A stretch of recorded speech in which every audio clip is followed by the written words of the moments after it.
وآل وصحب كل والصالحين. لله تعالى أخلص النية، فإن النبي صلى الله عليه وسلم قال: إنما الأعمال بالنيات وإنما لكل امرئ ما نوى. فأخلص النية لله تبارك وتعالى. اللهم ارزقنا الإخلاص في النية والسداد في القول والعمل لله تعالى. Jadi Syekh memulai majelis kita dengan mengucapkan puji syukur kepada Allah Subhanahu wa taala dan selawat atas Nabi Muhammad sallallahu alaihi wasallam, nabi yang paling afdal dan paling utama dan paling mulia, dan selawat atas para nabi-nabi yang lainnya, para orang soleh, para sahabat-sahabat Rasulullah sallallahu alaihi wasallam. Kemudian beliau mengingatkan kita untuk mengikhlaskan niat karena Allah. Beliau bacakan tadi hadisnya, karena Rasulullah sallallahu alaihi wasallam bersabda, innamal a'mal, sesungguhnya amal kebaikan binniyat, sesuai dengan apa yang diniatkan. Maka mari kita ikhlaskan niat dan mengharapkan ridha Allah Subhanahu wa taala. Kemudian beliau mendoakan buat kita semua agar diberikan oleh Allah Subhanahu wa taala niat yang ikhlas, kekuatan hati dan lisan dalam mengatakan, dalam melakukan perkara yang benar. Insyaallah a'mal kalimati al-yawm ala 4 aqsam. Saya akan menyampaikan 4 perkara. Al-qism al-awwal bil-talabah. Mubarak najahukum, mubarak nihayat hadha al-'am, wa insyaallah ta'ala tusabiruna akthar wa akthar litalqawna najahat akthar fa akthar. Jadi yang pertama ada 4 tingkatan, 4 hal. Yang pertama, tingkatan santri-santriwati yang sedang melakukan evaluasi ujian, dan semoga kalian semua mendapatkan keberhasilan, kesuksesan insyaallah taala. والذي لم يوفق بالنجاح نأمل أنه يجد ويجتهد أكثر لينجح لاحقا. Kemudian yang tidak lulus, yang tadinya yang lulus, bagi santri-santriwati yang lulus disampaikan oleh saya ucapan tahniah, ucapan selamat. Namun bagi yang tidak lulus, pastinya ada yang tak lulus nih, pastinya ada yang tidak lulus. Maka kata saya, di kesempatan selanjutnya diharapkan untuk lebih semangat, untuk lebih giat, untuk lebih sungguh-sungguh dalam belajar. Mujtama'ul muslimin bihaja ila al-muta'allimin. Jadi masyarakat dan banyak orang sangat membutuhkan orang-orang yang belajar ilmu agama, yang memiliki ilmu agama. La ila al-juhal, la ila al-juhal. Tidak dibutuhkan kepada orang-orang yang tak paham ilmu agama. Wa sawa'un kana dhalika bi'ilmi ad-din aw bi'ulum ad-dunya. Kebutuhan masyarakat kepada ilmu itu kebutuhan yang sangat baik. Permasalahannya ilmu agama ataupun ilmu duniawi, ilmu. فكل ما يحتاجه مجتمع المسلمين بالضرورة فتعلمه فرض على الكفاية. Jadi ilmu yang dibutuhkan oleh orang banyak, kebutuhan yang urgent, maka hukum mempelajarinya adalah fardu, adalah wajib, fardu kifayah.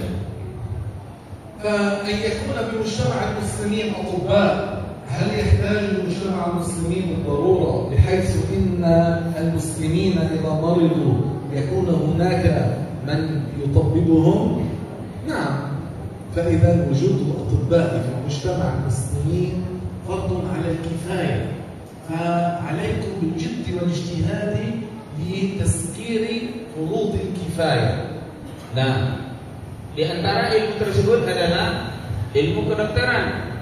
Bukankah banyak orang butuh kepada dokter? Jawaban iya. Ketika sakit maka kita butuh dokter. Ketika kita sakit kita butuh yang mengobati. Maka ilmu yang berkaitan dengannya, yakni ilmu kedokteran, hukumnya adalah fardu, yakni fardu kifayah. Maka harus ada dari kita yang mempelajari ilmu tersebut. هل يحتاج المجتمع المسلمين لمن يبني الأبنية ولإعاد أذى الحرب والضرب عن المسلمين؟ نعم، فأن يكون هناك مهندسون وعمالا بناء من جملة فروض الكفاية. Nah, begitu juga dengan tukang pakaian insinyur. Bukankah orang banyak membutuhkan bangunan yang dibangun dengan bangunan yang melindungi dari panasnya matahari, dari dinginnya cuaca? Jawabannya apa? Iya, kita membutuhkan tukang, membutuhkan insinyur, membutuhkan arsitek. Maka ilmu yang mempelajari tentang itu hukumnya juga fardu kifayah. هل يحتاج مجتمع المسلمين لمن يصنع الثياب لستر عوراتهم ولحفظهم من أذى البرد والحر؟ نعم، فتعلم الخياطة وصناعة القماش من جملة فروض الكفاية. Nah, begitu juga, ini contoh yang lain. Bukankah kita butuh kepada pakaian? Artinya apa? Butuh kepada pengolahan dari dari kapas menjadi benang, menjadi kain, kemudian dijahit. Yang seperti ini dibutuhkan oleh banyak orang dan ilmu tentangnya hukumnya juga fardu kifayah. من جملة فروض الكفاية تعلم السباحة حتى إذا وقع أحد من المسلمين في النهر أو في البحر يكون هناك من ينقذه. Di antara juga perkara atau ilmu yang hukum mempelajarinya fardu kifayah adalah belajar renang. Jadi belajar renang, ilmu tentang renang hukumnya adalah fardu kifayah, agar ketika ada yang tenggelam, yang masuk air, sebagian yang lain dari umat Islam bisa menolong. وكذلك الزراعة ألا يحتاجها مجتمع المسلمين بالضرورة؟ بلى، لأنهم يريدون أن يطعموا المسلمين، فتعلم الزراعة والزراعة من جملة فروض الكفاية. Begitu juga ilmu tentang pertanian. Bagaimana cara menanam yang betul, yang benar, menghasilkan penghasilan yang bagus, yang maksimal. Ini dibutuhkan. Seperti apa? Tanaman-tanaman padi yang misalnya. Ini dibutuhkan oleh banyak orang. Maka ilmu tentangnya, ilmu mempelajari tentang pertanian hukumnya juga fardu kifayah. تعلم اللغات المختلفة يحتاج إليه المسلمون وذلك من الشركين، فتعلم اللغات فرض على الكفاية. Nah, begitu juga dengan bahasa. Bahasa ini sangat dibutuhkan untuk komunikasi, biar nyambung antara satu dengan yang lainnya. Maka ini dibutuhkan di kalangan orang Muslim, di kalangan banyak orang. Maka hukum mempelajarinya juga adalah fardu kifayah. وهكذا كل ما يحتاجه المجتمع المسلمين بالضرورة تعلمه وتطبيقه وكفاية حاجة المسلمين منه فرض على الكفاية. Nah, begitu seterusnya. Tadi kan disampaikan ada beberapa contoh. Saya bilang begitu seterusnya, kaidahnya apa? Perkara atau ilmu yang dibutuhkan oleh umat Islam, yang dibutuhkan oleh banyak orang untuk kelangsungan hidup, yang dibutuhkan, maka ilmu mempelajari tentangnya hukumnya adalah fardu kifayah. نحن في هذا المعهد لا نقتصر على تعليمكم الفرض العيني من علم الدين الضروري. Nah, jadi kata saya, kita yang di pondok ini tidak mencukupkan, mengkhususkan santri-santriwati kita untuk ilmu agama saja. بل نحرص على تعليمكم ذلك وزيادة على ذلك أن تكونوا ممن ينفعون مجتمعكم في هذا البلد في أندونيسيا بسائر فروض الكفاية. Nah, kata saya, kami juga mengajarkan, bukan kami, santri-santriwati di sini juga diajarkan ilmu lebih daripada ilmu agama, diajarkan ilmu-ilmu yang bermanfaat bagi mereka, yang bermanfaat bagi orang lain daripada ilmu-ilmu yang kita sampaikan tadi, agar bermanfaat anak-anak kita, bermanfaat santri-santriwati kita, baik di daerah kita ataupun di mana dia berada nanti daerah-daerah selain kita. ونحن نريد منكم أن تكونوا أعلاما، أن تكونوا نجوما في منفعة المجتمع المسلمين في أندونيسيا وغيره. Nah, ini saya menyampaikan harapannya, dan saya berharap, kata beliau, kalian-kalian ini santri dan santriwati ini seperti nujum. Nujum itu apa? Bintang, simbol daripada kesuksesan bidang yang kalian geluti. Artinya apa kalian bidang yang kalian geluti? Saya pengen kalian maksimal, saya pengen kalian seperti bintang di bidang tersebut, menguasai apa yang kalian geluti, baik di kalian berada di bagan Syafi ataupun di luar bagan Syafi. لذا نحضكم على المثابرة بالجد والاجتهاد في التعلم في هذا المعنى. Nah, itulah sebabnya kenapa biasanya kalian dianjurkan, dikuatkan untuk semangat dalam belajar, semangat dalam menuntut ilmu, semangat dalam menggapai apa yang kalian inginkan. ونهنئ أهاليكم على حسن اختيارهم للمعهد الذي هو نافع لكم. Nah, saya menyampaikan dan kami menyampaikan, kata beliau, dan kami menyampaikan kepada para keluarga, para ayah atau ibu yang menitipkan anak-anaknya di pondok ini, kami ungkapkan tahniah, ungkapkan rasa selamat kepada kalian yang telah memilih pondok pesantren ini untuk dididik anak-anaknya, putra-putrinya. قد قلت لأولادكم البارحة أنهم محظوظون أنهم كانوا من نصيب هذا المعهد. Nah, keberuntungan anak-anak kita termasuk yang dididik di pesantren ini. وأهنئكم على حسن اختياركم. Jadi saya menyampaikan ungkapan selamat kepada Bapak Ibu yang telah memilih pondok pesantren ini untuk dididik anak-anaknya. لأن هنا في هذا المعهد الإدارة والأساتذة يعملون على تعليم أولادكم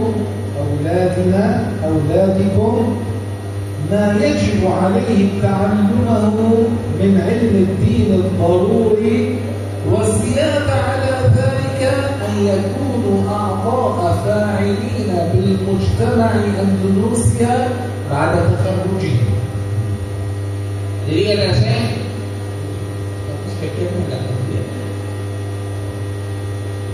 beliau menyampaikan alasan yang beliau saksikan sendiri di pondok kita. Jadi kata beliau, karena pendidikan di sini yang beliau saksikan begitu. Karena pendidikan di sini tidak hanya mengajarkan ilmu agama yang pokok, ilmu agama yang daruri, ilmu agama yang wajib untuk dipelajari, akan tetapi diajarkan juga ilmu-ilmu yang bermanfaat untuk anak-anak kita, untuk putra-putri kita, dan memaksimalkan apa yang diajarkan kepada mereka. قد زرت معاهد كثيرة في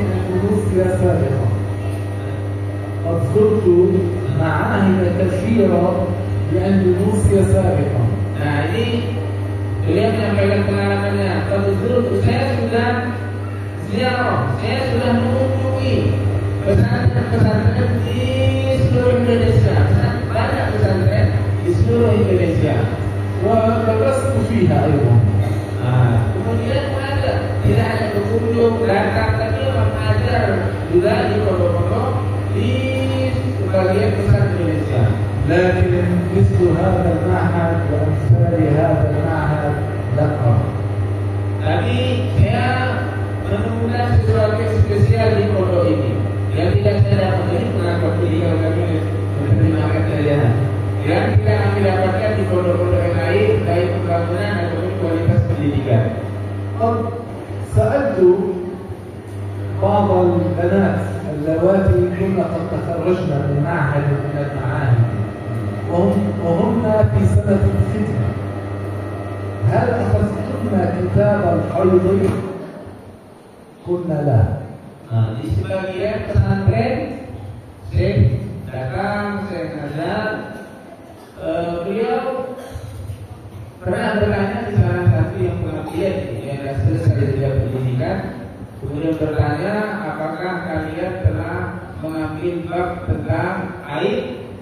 Mereka menjawab tidak, belum. قلت لهن إذا كيف تصورين؟ متى تعرفن أنه يجب عليكن القضاء ومتى لا يجب عليكن القضاء؟ Jadi saya bilang, lah kalau seandainya tidak belajar tentang masalah aib, gimana tentang sholat kalian? Gimana kalian tahu ini sholatnya sah atau tidak? Gimana kalian tahu ini sholatnya wajib diqadha atau tidak? Sementara keadaan mereka telah menyelesaikan pondok dengan keadaan yang sudah pengabdian. فالمرأة فرض عين عليها أن تتعلم باب الحج. Sementara seorang perempuan itu wajib baginya, ini wajib baginya untuk belajar, untuk tahu permasalahan haid.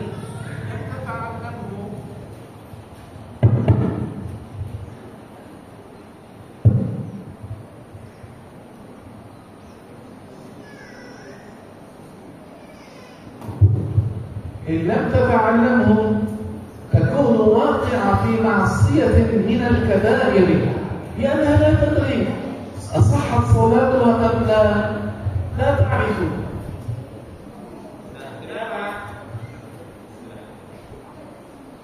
Itu kan mic ada lagi tak? Banyak nih kita 5 atau berapa? Kau sedikit. Ini set.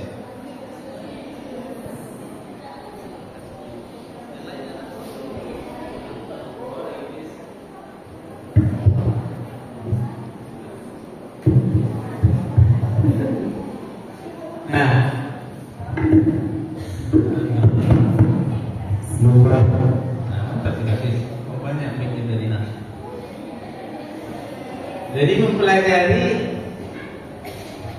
atau mengetahui hukum yang berkaitan dengan haid bagi seorang perempuan adalah wajib. Jadi ilmu tentang permasalahan haid itu wajib bagi seorang perempuan untuk mengetahuinya.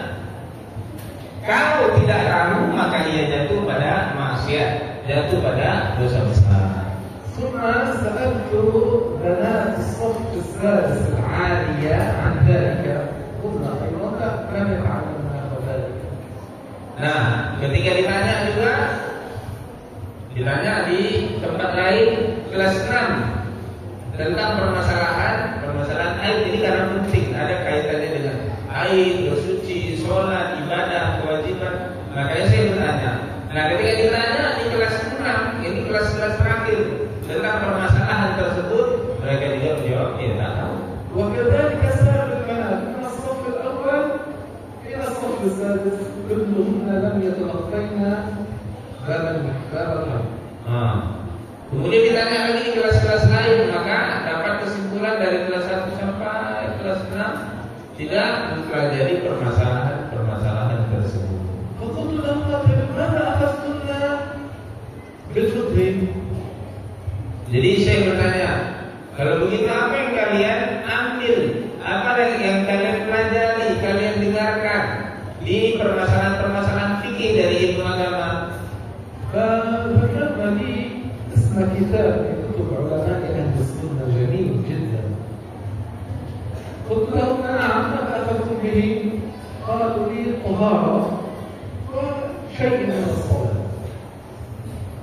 Nah, jadi saya nanya, kalau begitu apa yang kalian pelajari? Apa yang kalian dengarkan daripada ilmu? Mereka bilang, kita apa yang kalian pelajari? Mereka jawab, kita kitab-kitab para ulama kita, kitab yang bagus, kitab yang sangat baik. Namun ketika ditanya sama saya, oke, bagus, apa yang kalian pelajari? Mereka menjawabnya sedikit tentang taharah, bersuci sedikit, kemudian sholat, itu saja. وهذا في الصف الأول الثاني. Ini di kelas 1 sanawiyah. فقلت لهن ثم ماذا حصل؟ قالت انتهت السنة. Kemudian apa lagi? Ya begitulah, hampir sedikit. قلت لهن هل أكملتن الكتاب في السنة الثانية؟ قلنا لا.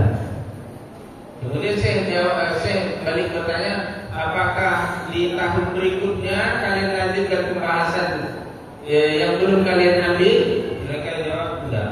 نفس الكلام للذكور. Pembahasan yang sama saja, masih diulang.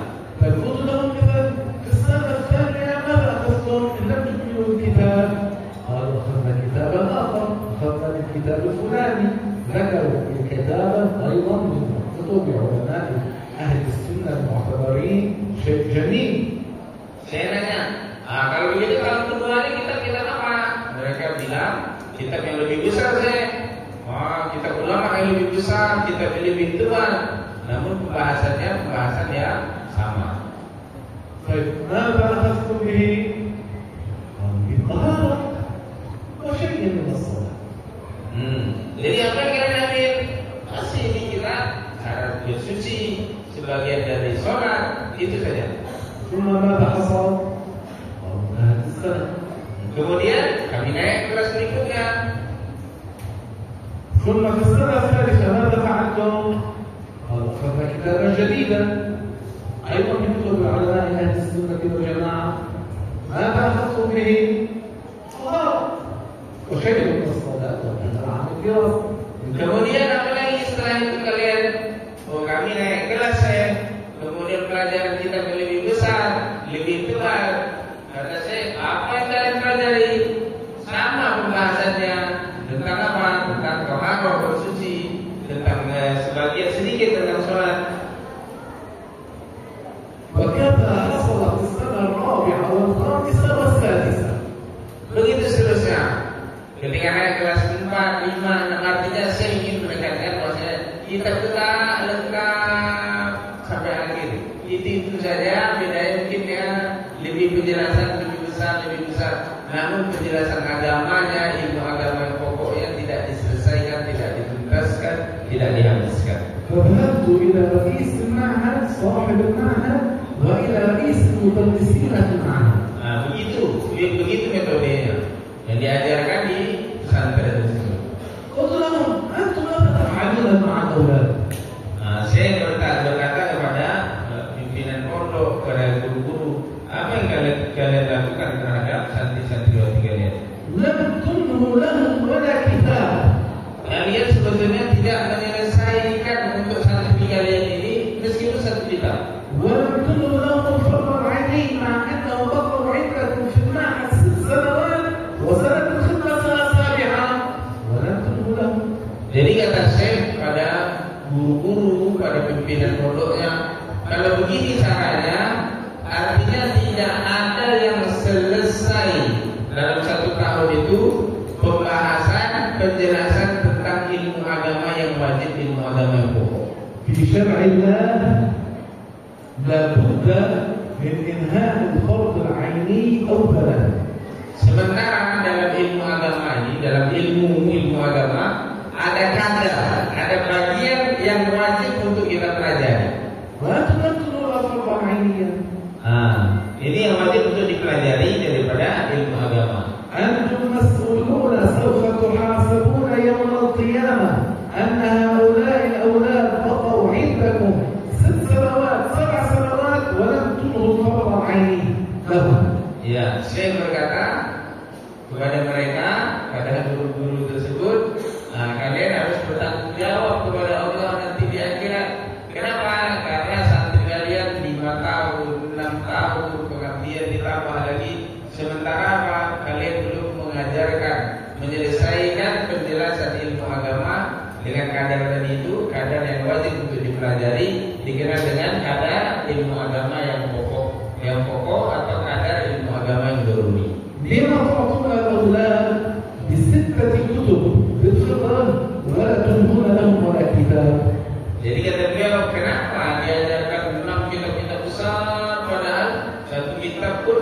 fardu ain yang wajib untuk dipelajari tidak diselesaikan. الأنسب أن تعطوهم كتابين فقط، واحد في المرحلة الثانوية وواحد في المرحلة العالية، لكن تنهونه إن لم ينتهي بسنة فلينتهي ب3 سنوات.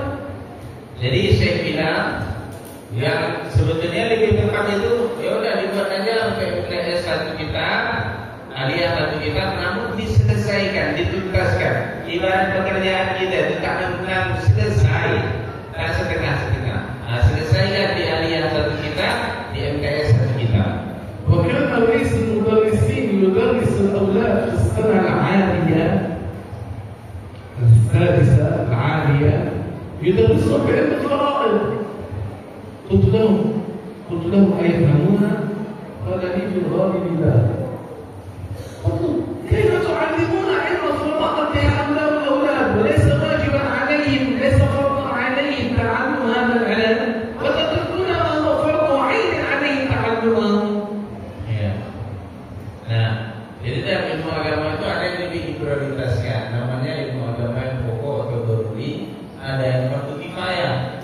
Jadi sebagian tempat saya menemukan yang kelas 6 itu diajarkan ilmu faraid, sementara belum selesai ilmu yang darurinya. Maka saya bilang ini lebih didahulukan ilmu yang pokok, ilmu yang daruri daripada ilmu faraid. Kenapa faraid didahulukan daripada ilmu yang pokok, ilmu yang daruri? وهذا ليس في معهد أو معهدين أو 3، إنما في معاهد متعددة يحصل مثل ذلك. Nah, ini yang ditemukan oleh saya di banyak pondok-pondok. Jadi mendahulukan sesuatu yang harusnya tidak diprioritaskan. لكن لا يحصل ذلك في معهد السنة. Nah, adapun di pesantren kita, pesantren sunnah tidak seperti itu. الأهل كما أنه فرض عليهم، واجب عليهم حفظ أولادهم من أذى الحر والجوع والبرد، إطعامهم وإلباسهم، يجب عليهم أيضا تعليمهم ضروريات أمور الدين. Nah, ini kepada para keluarga, para ayah, para ibu, saya sampaikan sebagaimana wajib atas kita untuk memberikan makan kepada anak-anak, pakaian kepada anak-anak, melindungi mereka daripada dingin cuaca, panas cuaca, daripada kelaparan, haus, dahaga. Begitu juga wajib atas kita untuk mengajari, untuk mengajarkan anak-anak, untuk memberikan ilmu kepada anak-anak berupa ilmu agama. إن لم يعلم الأهل أولادهم ضروريات أمور الدين لا يجب عليهم عند بلوغهم، يكون الأهل واقعين على الأقل في معصية من الكبائر. Jadi sebagaimana wajib atas kita untuk memberikan pakaian, makanan kepada anak-anak kita, begitu juga wajib atas kita untuk memberikan ilmu, mengajarkan ilmu agama kepada anak-anak. Ilmu agama bagaimana? Ilmu agama yang wajib atas mereka untuk mereka ketahui. Ilmu agama yang dikenal dengan ilmu agama yang daruri. Andai kan tidak kita ajarkan mereka ilmu tersebut, maka jatuhlah ayah atau ibu dalam maksiat, jatuhlah pada dosa besar. بتعليم هذا الفرض العيني إما أهل يعلمون أولادهم بأنفسهم أو يجلبون لهم من يعلمهم أو يرسلونهم إلى معهد كمعهد السنة يعلمونهم ضروريات أمور الدين، وبذلك الأهل لا يكون عليهم معصية بعد ذلك. لا يسألون يوم القيامة لما لم تعلموا أولادكم، بل قد أرسلناهم إلى هذا المعهد ليتعلموا ما هو فرض عليهم تعلمه.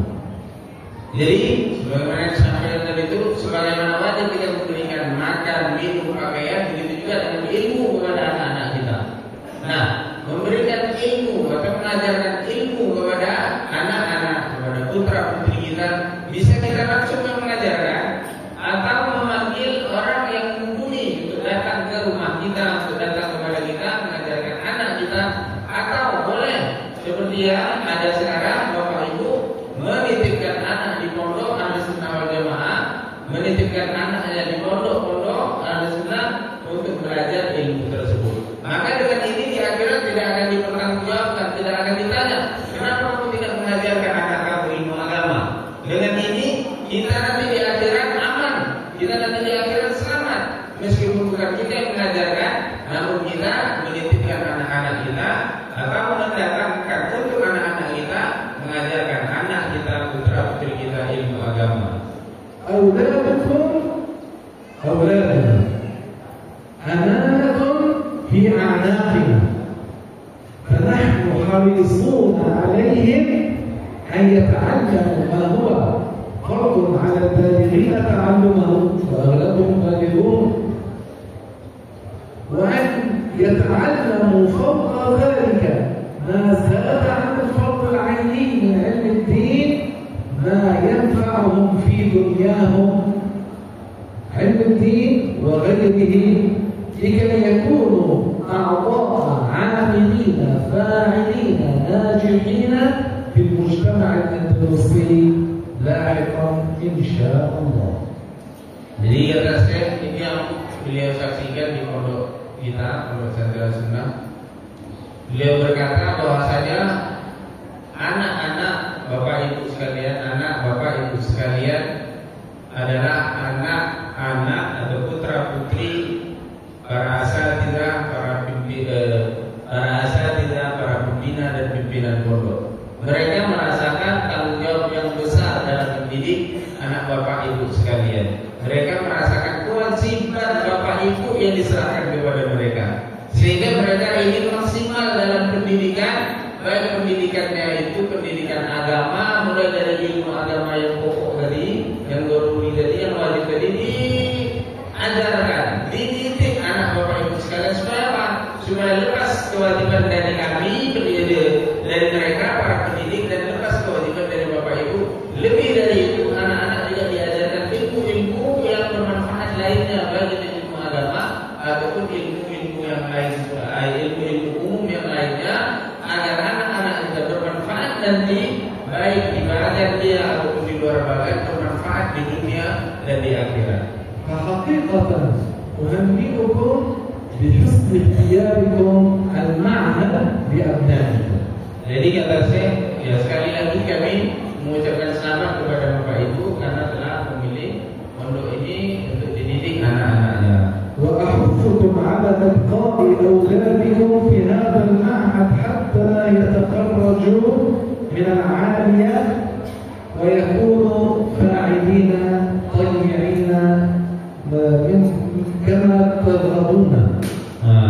Bahasa beliau ahutsukum, saya mendorong kalian bapak ibu ini untuk mendukung putra putrinya agar menyelesaikan, kami menerjemahkan saja ya, agar menyelesaikan, agar menuntaskan proses pendidikannya sampai selesai, artinya sampai kelas 6. Wa insyaallah Allah yarzuqukum birra auladikum. Dengan ini, dengan ilmu agama, dengan pendidikan ini beliau yang beliau saksikan.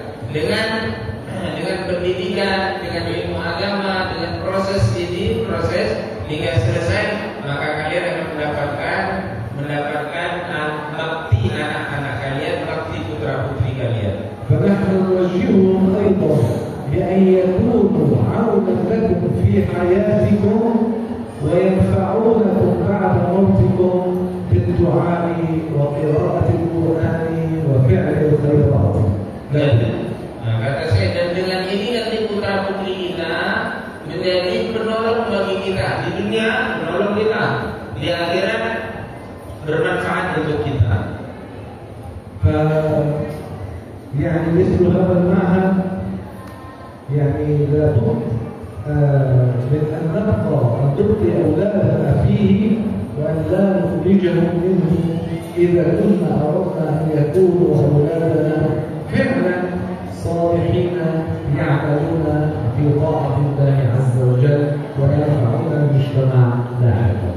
Tentunya untuk mendapatkan manfaat dari anak soleh solehah, untuk mendapatkan bakti anak soleh solehah, harusnya kita tetap mendukung mendukung anak-anak kita, putra putri kita, untuk proses penyelesaian proses mereka selama pendidikan mereka di pondok.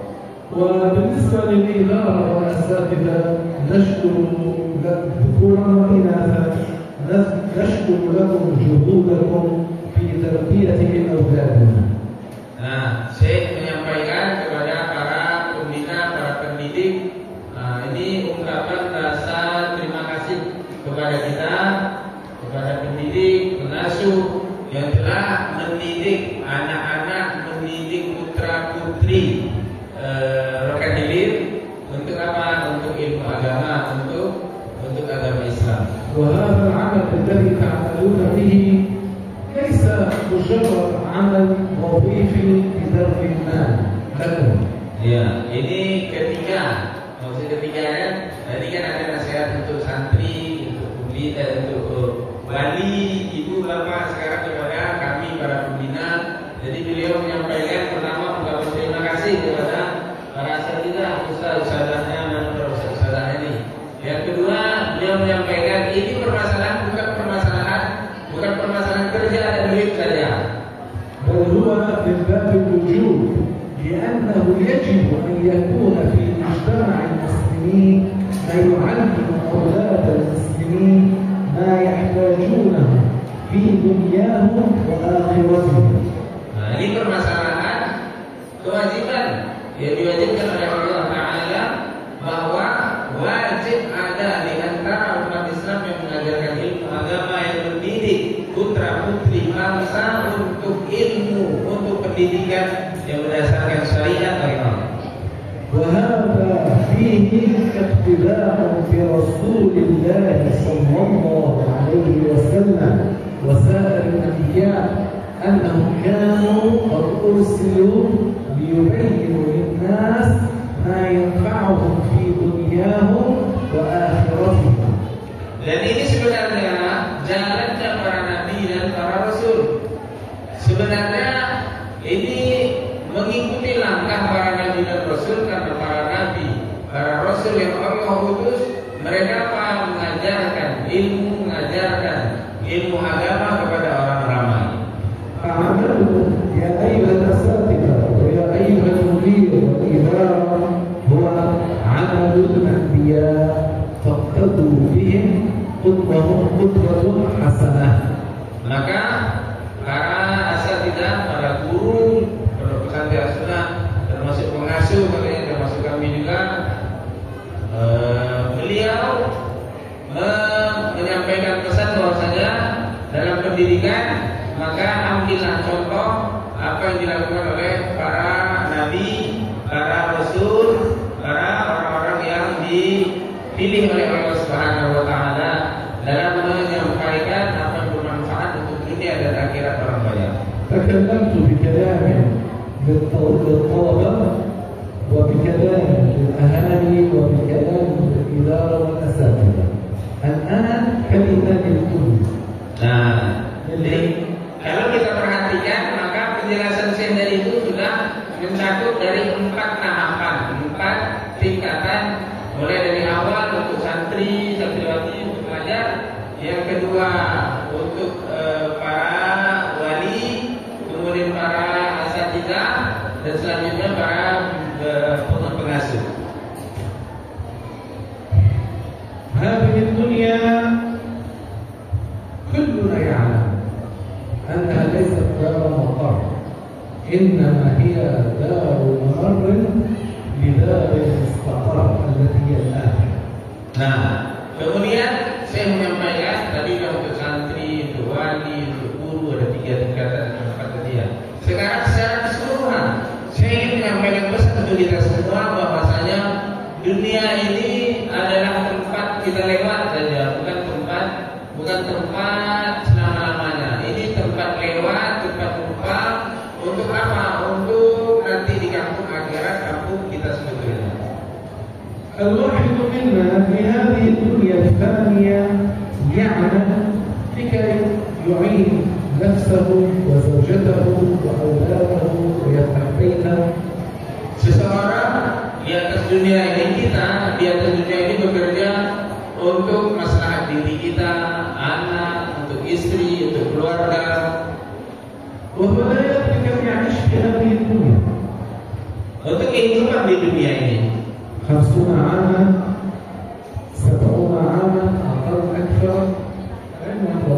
Dan hidup kita di dunia 50 tahun, masa 60 tahun, 70 tahun, atau lebih sedikit. الذكي الفضل ليس فقط الذي يعمل في دنياه بل يعمل لآخرته. Nah, orang yang cerdas, saya sampaikan, orang yang cerdas dia yang bekerja di dunia, tapi tidak hanya untuk dunia saja. Dia bekerja di dunia untuk dunianya dan untuk akhiratnya. ما الذي ينفع في الآخرة؟ Apa yang bermanfaat untuk kita di akhirat? ليس جمال الشكل، Bukanlah yang bermanfaat di akhirat penampilan yang bagus, ليس كثرة المال، bukanlah uang yang banyak, ليس قوة الجسد. bukanlah harta. الذي ينفع في الآخرة هو الإيمان والعمل الصالح وتقوى الله عز وجل. Yang bermanfaat di akhirat itu adalah iman, adalah amal soleh, adalah takwa kepada Allah Azza wa Jalla. فأحثكم على الاستزادة من ذلك قدر جهدكم. Maka saya sampaikan kepada kalian semua untuk bersungguh-sungguh untuk menguatkan diri semaksimal mungkin, mengumpulkan bekal kita, apa yang bermanfaat untuk akhirat nanti. Allah Ta'ala amarna bidhalika. Allah memerintahkan kita untuk mempersiapkan bekal dengan takwa. Qala Allah Ta'ala wa tazawwadu fa inna khayra az-zadi at-taqwa. Allah berfirman wa tazawwadu, berbekalah diri kalian. Jadi persiapkanlah bekal untuk kalian, untuk diri kalian. Dan sesungguhnya sebaik-baik bekal akhirat itu adalah takwa kepada Allah. Fa'ahuffukum 'ala al-istizadati min 'ilmi ad-din. Maka saya menguatkan kalian, kata saya menguatkan kalian untuk menambah ilmu agama, untuk senantiasa menambah, merasa ingin tambahan ilmu agama, mendengarkan ilmu agama. La yaqulu al-wahid minkum ana ata'allam sura 50 'aman 70 'aman. Ana aydan urid an ata'allam. Na'am, fa'al. Tidak ada dari kita yang berkata, oh saya dah tua, saya usia 60, 70 tahun, saya belajar sekarang. Kata saya, iya, belajar sekarang ilmu agama, mendengarkan sekarang ilmu agama.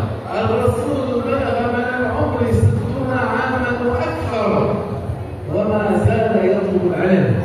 Nah, sebagian ulama lebih dari 60 tahun, meskipun usianya 60 tahun, tetap belajar ilmu agama, menuntut ilmu agama. ولم يطلب النبي الاستزادة بشيء كما ورد في القرآن الكريم إلا من العلم. قال وقل ربي زدني علما. Rasulullah Shallallahu Alaihi Wasallam tidaklah diperintahkan oleh Allah untuk tambahan sesuatu. Rasul tidak diperintahkan oleh Allah, Nabi Muhammad tidak Allah perintahkan kepadanya untuk minta tambahan kecuali daripada ilmu agama. فهنيئا لمن كان قدوته رسول الله صلى الله عليه وسلم. Maka sangat beruntung bagi yang menjadikan teladannya, suri teladannya adalah baginda Nabi Sallallahu Alaihi Wasallam. نسأل الله العلي العظيم أن يحسن خاتمتنا وأن يجمعنا بالآخرة في الجنة عن نبي محمد صلى الله عليه وسلم. اللهم كما جمعتنا في هذه الدنيا على طاعة نسألك يا رحمن يا رحيم أن تجمع بيننا وبين الأنبياء والمرسلين والأولياء والصالحين في مواقف يوم القيامة وفي الجنة. جمعنا الله تعالى في جنة نعيمه والحمد لله وصلى الله وسلم على رسول الله وعلى آله وصحبه ومن والاه. مثل هذا المعهد يترك أن يسحب أولادكم منه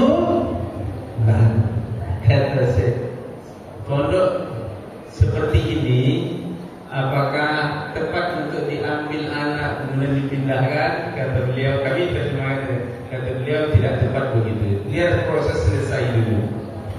لست أحثكم فقط على إطلاق أولادكم بل على إخبار جيرانكم وأرحامكم وأقاربكم ومعارفكم أن تدلوهم على هذا المعهد لأولادهم إذا كانوا يريدون الخير لهم ولأنفسهم.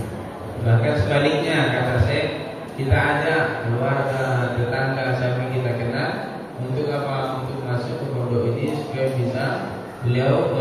bisa mereka belajar ilmu agama, mendapatkan pendidikan yang beliau anggap, saya menganggap pendidikannya maksimal. Barakallahu fikum, ahsanallahu ilaikum, ghafarallahu li wa lakum, wa nafa'allahu wa iyyakum 'ala taqwa. Assalamualaikum warahmatullahi taala wabarakatuh. Naqulu jama'atan